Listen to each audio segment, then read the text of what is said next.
Hello everyone, I am Nimisha. Today I will explain the agriculture practice. इससे पहले हम previous part में जो है पढ़ चुके थे कि किस तरह से क्रॉप प्रोडक्शन और मैनेजमेंट यानी कि कैसे खेती करी जाती है और किस तरह से उसका खेती का प्रबंधन किया जाता है। यहाँ पर हम आपको बताएंगे कि खेती जो है एग्रीकल्चर प्रैक्टिस शुरू करने से पहले सबसे फर्स्ट स्टेप जो है उसमें हम क्या करते हैं। सबसे पहले सॉइल प्रिपेयर करते हैं। सॉइल प्रिपेयर करने के लिए खेतों में लूजन एंड टर्निंग ये दो प्रोसेस है, ये बहुत ज़्यादा ज़रूरी है। ये क्या होते हैं? लूजन एंड टर्निंग यानी कि खेतों में मिट्टी को ऊपर नीचे करना और मिट्टी को हवादार बनाना, ये बहुत ज़्यादा ज़रूरी होता है क्योंकि लूजिंग एंड टर्निंग से मिट्टी में डीप पेनिट्रेशन होता है। डीप पेनिट्रेशन यानी कि पेड़ों की जड़ों तक उपयुक्त मात्रा में हवा और न्यूट्रिशंस पहुंच सकते हैं। मिट्टी में बहुत सारे ऐसे ऑर्गेनिज्म होते हैं जो कि फार्मर्स के फ्रेंड बोले जाते हैं, अर्थवर्म और बहुत सारे माइक्रो ऑर्गेनिज्म। ये माइक्रो ऑर्गेनिज्म जो होते हैं, ये माइक्रो ऑर्गेनिज्म मिट्टी में उत्पन्न डेड प्लांट्स, डेड एनिमल्स, इनको डिकम्पोज करते हैं और बनाते हैं ह्यूम्स यानी कि एक प्राकृतिक खाद बनाते हैं, ऑर्गेनिक खाद बनाते हैं। और यही मिट्टी में लूजिंग एंड टर्निंग के द्वारा ये खाद आसानी से मिट्टी के सारे भागों में मिल जाती है और पौधे के सारे भागों तक पोषक तत्व पहुंचता जाता है। इसलिए मिट्टी को लूजिंग एंड टर्निंग करना खेतों को बोने से खेतों को तैयार करने में सबसे इम्पोर्टेंट होता है। यानी क्रॉप प्रोडक्शन के लिए फसल उगाने का फर्स्ट स्टेप होता है लूजिंग और टर्निंग। लूजिंग एंड टर्निंग से माइक्रो ऑर्गेनिज्म डेवलप हो जाते हैं, मिट्टी में पेड़ों की जड़ों तक उपयुक्त मात्रा में पोषक तत्व पहुंचता है। मिट्टी की जो ऊपरी परत होती है उसमें सिर्फ कुछ सेंटीमीटर्स तक ही पौधों का डेवलपमेंट होता है और इसी में मिट्टी की उपजाऊ क्षमता को बनाए रखना, प्रॉपर मात्रा में हवा पहुंचाने के लिए मिट्टी को लूजिंग और टर्निंग किया जाता है। इस लूजिंग और टर्निंग के उपयोग के लिए हम टिलिंग और प्लोइंग यूज करते हैं। इसकी प्रक्रिया जो होती है, मिट्टी को लूजिंग और टर्निंग करने की जो प्रक्रिया है उसे हम बोलते हैं टिलिंग और प्लोइंग यानी कि खेतों में जुताई और करना। ठीक है, जुताई करने के लिए कुछ हम एग्रीकल्चर इम्प्लीमेंट का इस्तेमाल करते हैं। ये एग्रीकल्चर इम्प्लीमेंट है प्लो यानी हल, जो कि एंशिएंट टाइम में पुराने समय में यूज हुआ करते थे बहुत पहले। आजकल तो आधुनिक पद्धति चल गई है, जो है आजकल मॉडिफाई हो गया है सब कुछ, नई प्रक्रिया नई टेक्नोलॉजी का इस्तेमाल होने लग गया है। पुराने समय में प्लो का या हल का इस्तेमाल होता था, उसके बाद हो आता है और कल्टीवेटर का इस्तेमाल किया जाता है। तो सबसे पहले आगे पढ़ाते हैं आपको, उससे पहले हल के बारे में बताएंगे। हल क्या होता है? पुराने समय में कृषि के लिए किसान जो है हलों बैलों के ऊपर और हल के ऊपर निर्भर करते थे। हल क्या होता था? एक ट्रायंगल टाइप की लकड़ी की स्ट्रिप हुआ करती थी जिसके कॉर्नर में नीचे टिप पर ये मेटल की होती है, ये जमीन को खोदने के काम आती है, इसे बोलते हैं प्लो शेड। इसके अलावा ये एक लंबी लकड़ी से जुड़ा हुआ होता था जिसे बोलते हैं प्लो शेफ्ट। ये प्लो शेफ्ट का एक किनारा जो है प्लो शेड से और दूसरा किनारा एक बीम से जुड़ा हुआ होता है। जो बीम इस टाइप का बीम का ये स्ट्रक्चर होता है, ये बैलों के जो नेक पे गर्दन पर रख करके ये जब बल खींचते हैं हल को, तो ये हल इस तरह से जमीन को जोतता हुआ चला जाता है। सबसे पहले किसी भी तरह से जमीन की टिलिंग और प्लोइंग करने से पहले ये देखना चाहिए कि मिट्टी में क्रैम्प्स तो नहीं बढ़ रहे हैं, क्योंकि अगर काफी लंबे समय तक मिट्टी में सिंचाई ना हो, पानी ना हो, तो मिट्टी में जो है बड़े बड़े दरारें पड़ जाती हैं, सूख जाती है मिट्टी। इसलिए मिट्टी को के क्रैम्प्स को, इसमें मिट्टी को टिलिंग और प्लोइंग करने से पहले, खेतों को लूजिंग और टर्निंग करने से पहले मिट्टी की पानी में की आवश्यकता होती है। पहले खेतों में पानी डाला जाता है जिससे मिट्टी सॉफ्ट हो जाती है और आसानी से उसमें प्लोइंग और टिलिंग हो जाती है। तो एंशिएंट समय में किस तरह से हम प्लो के द्वारा, हल के द्वारा प्लोइंग या जुताई करते थे खेतों की। अब इसके बाद एक दूसरा उपकरण वो है, ये उपकरण भी इस्तेमाल किया जाता है। इस उपकरण में क्या होता है? एक लोहे या लकड़ी की पतली सी रॉड होती है। इस रॉड के नीचे एक बैंड मुड़ा हुआ तिरछा ये ब्लेड लगा हुआ होता है। ये ब्लेड जो है ये वीड्स को अलग करने का काम करता है। खेतों में लूजिंग के साथ साथ टर्निंग के साथ साथ वीड्स यानी खेतों में जो खरपतवार उगाते हैं उनको भी निकालने का काम करता है। जब ये बीम के द्वारा ये खींचा जाता है तो साथ में ये इस तरह से ये पतली नुकीली जो ब्लेड होती है वो ब्लेड खरपतवार को काटती है। फिर आता है थर्ड कल्टीवेटर। कल्टीवेटर ट्रैक्टर से जुड़ा हुआ एक आधुनिक उपकरण है जो कि आजकल खेतों में लूजिंग और टर्निंग के लिए इस्तेमाल किया जाता है। इस कल्टीवेटर की मदद से आजकल मेहनत और पैसा दोनों ही चीजें बचती हैं।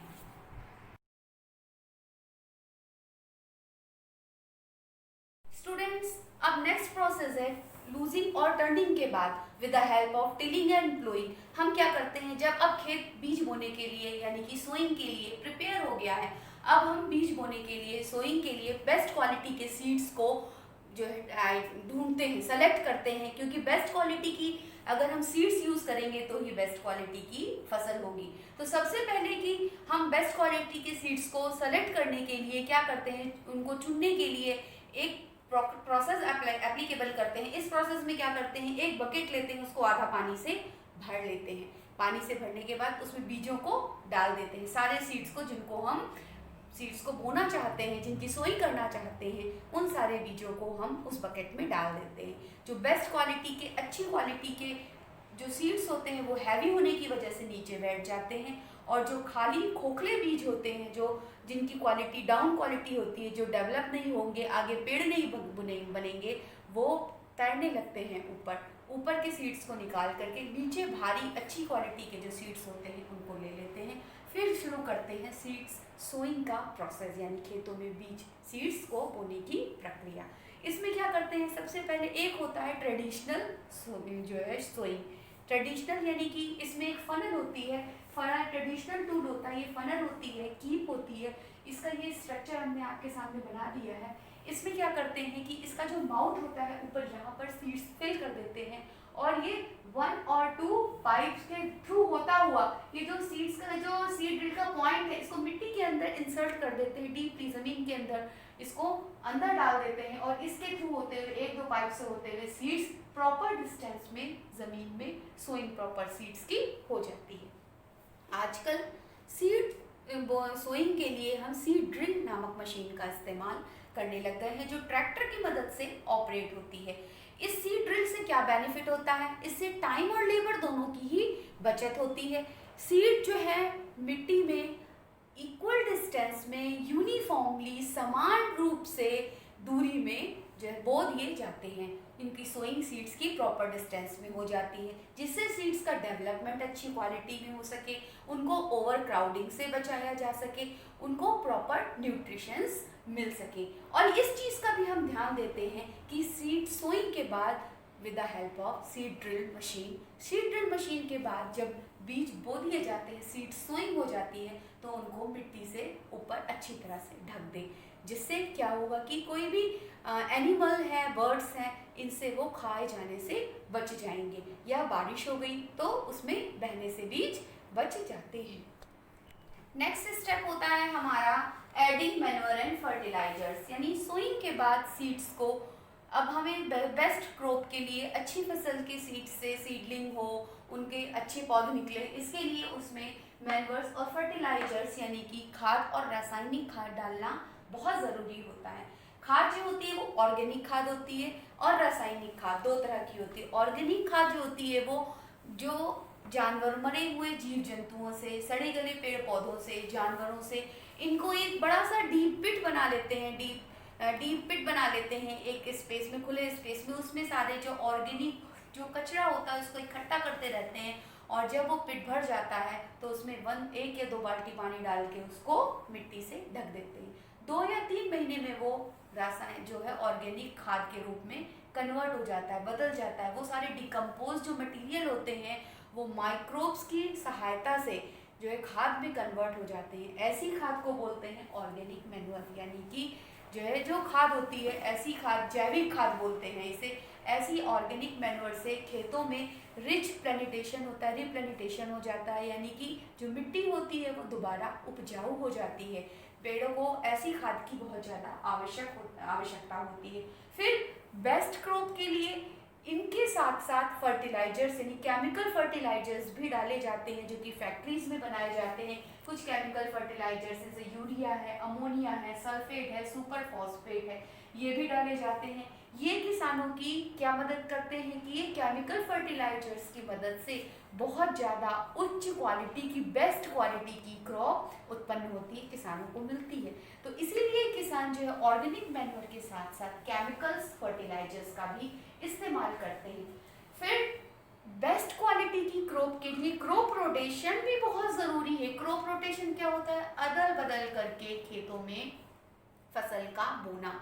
एक बार तो ऐसी फसल बोते हैं जिसको बहुत ज़्यादा मात्रा में पोषक की, न्यूट्रिशन की ज़रूरत है, ज़्यादा खाद की, पानी की और केमिकल फर्टिलाइजर्स की ज़रूरत होती है। एक बार जब ऐसी फसल बो दी जाती है तो वो मिट्टी में उपयुक्त सारे पोषक तत्वों को एब्जॉर्ब कर लेती है। फिर दोबारा मिट्टी की में जो एक हल्की क्वालिटी की या कुछ कम समय के लिए सब, या तो किसान खेत को बिल्कुल खाली ही छोड़ देते हैं जिससे कि मिट्टी में दोबारा से पोषक तत्व डेवलप हो सके, या फिर कि उनमें कोई एक ऐसी फसल उगाते हैं जो कम समय में मैच्योर हो जाए, यानी कि जिसको ज़्यादा पोषक तत्व देने की ज़रूरत ना पड़े। इसे कहते हैं क्रॉप रोटेशन या अदल बदल करके क्रॉप को लगाना। इससे मिट्टी रिप्लेनिश्ड होती है और मिट्टी में इसके अलावा जो है रोटेशन के अलावा ऊपर से भी जब एक फसल काट लेते हैं तो उसके बाद खेत में वापस मैन्योर्स डाले जाते हैं। इन मैन्योर्स को डालने से खेतों में प्रॉपर न्यूट्रिशन की उनकी जो क्षमता होती है वो बढ़ जाती है और खेत फिर से एक अच्छी नई उच्च क्वालिटी की फर्स्ट क्रॉप, बेस्ट क्वालिटी की क्रॉप प्रोडक्शन के लिए खेत पूरी तरह से तैयार हो जाते हैं। जो मैन्योर्स होते हैं, रासायनिक जो जैविक खाद होती है, ऑर्गेनिक मैन्योर्स हैं, उनको खेतों में मिलाने से क्या फ़ायदा होता है? सबसे पहले तो जो मैन्योर्स हैं वो मैन्योर्स खेतों में मिलाने से वो क्या करते हैं? Enhance the water holding capacity या ऑफ सॉइल, जो मिट्टी की पानी को एब्जॉर्ब करने की जो कैपेसिटी है उसको इम्प्रूव करते हैं, बढ़ाते हैं, जिससे मिट्टी की नमी, मिट्टी के अंदर सॉफ्टनेस, मॉइस्चर मिट्टी के अंदर लंबे समय तक बना रहता है, जो कि पौध के लिए बेस्ट क्वालिटी की क्रॉप के लिए बहुत ज़्यादा उपयोगी होता है। इसके अलावा जो ऑर्गेनिक मैन्योर्स होते हैं वो मिट्टी को पोरस बनाते हैं, यानी कि मिट्टी भुरभुरी बनाते हैं, जिससे मिट्टी के अंदर प्रॉपर हवा का आना जाना होता रहे, मिट्टी के अंदर उपयुक्त मात्रा में जो है गैसेस पहुंचती रहे, जो पौधे की जड़ों को मिले और पौधा अच्छी तरह से डेवलप हो, क्योंकि पौधे को हवा की भी पानी की तरह ही उपयुक्त मात्रा में आवश्यकता होती है। ये सॉइल टेक्सचर यानी कि सॉइल की जो क्वालिटी होती है, मिट्टी की क्वालिटी जो बार बार फसल उगाने से इफेक्टिव होती रहती है, उस क्वालिटी को भी इम्प्रूव करता है, मैन्योर इम्प्रूव करता है। इसके अलावा इंक्रीज माइक्रोब्स, यानी जो माइक्रो ऑर्गेनिज्म होते हैं, अर्थवॉर्म होते हैं, जो मिट्टी को लूजन और टर्नन करके मिट्टी की उपजाऊ क्षमता बढ़ाने में मदद करते हैं, वो भी ज़रूरी होता है। एक बेटा सिंपल एग्जाम्पल है, आप लोग कभी ऐसा देखना कि घर में कोई एक गमले में पौधा आप लगाते हो और उस पौधे को काफ़ी लंबे समय तक अगर उसमें खाद वगैरह नहीं डाली जाए तो उसकी जो ग्रोथ होती है वो स्टॉप हो जाती है। जिस तरह से बच्चों को प्रॉपर न्यूट्रिशन की ज़रूरत होती है ग्रोइंग स्टेज में, उसी तरह से पौधों को भी प्रॉपर न्यूट्रिशन की ज़रूरत होती है। अगर पौधों को उपयुक्त पोषक तत्व नहीं मिलता तो उनका डेवलपमेंट रुक जाता है। इसीलिए खेतों में जो है रेगुलर मात्रा में मिट्टी का टेक्सचर इम्प्रूव करने की ज़रूरत पड़ती है।